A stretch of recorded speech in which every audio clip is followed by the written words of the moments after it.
Coran met un accent particulier sur un élément.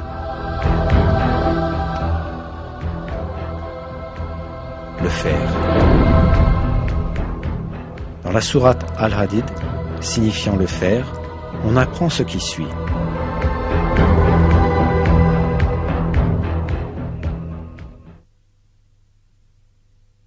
Et nous avons fait descendre le fer dans lequel il y a une force redoutable, aussi bien que des utilités pour les gens.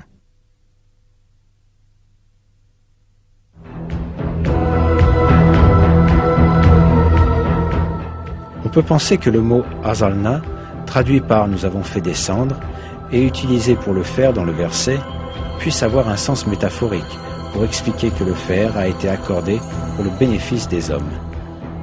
Mais quand on prend en considération la signification littérale du mot, on réalise que ce verset implique un miracle scientifique très significatif.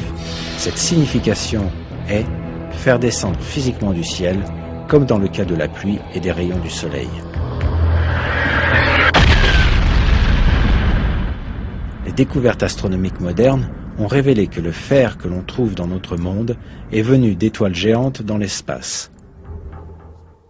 Le fer sur Terre, mais aussi le fer dans le système solaire en entier, viennent de l'espace, puisque la température du Soleil est inadéquate pour la formation du fer. Le fer ne peut être produit que dans des étoiles plus grosses que le Soleil, où la température atteint quelques centaines de millions de degrés.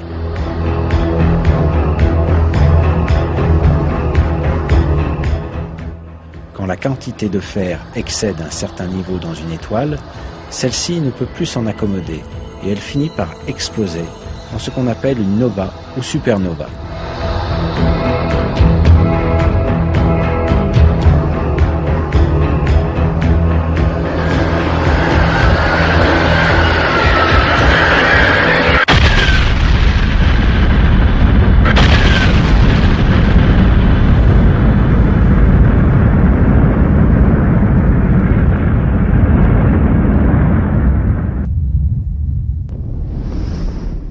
Ces explosions permettent la dispersion du fer dans l'espace.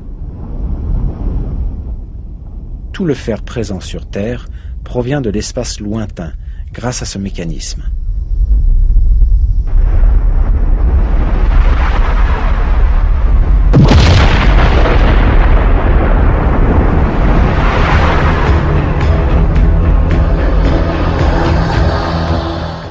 En d'autres mots, le fer est descendu sur Terre, comme nous l'apprend le verset.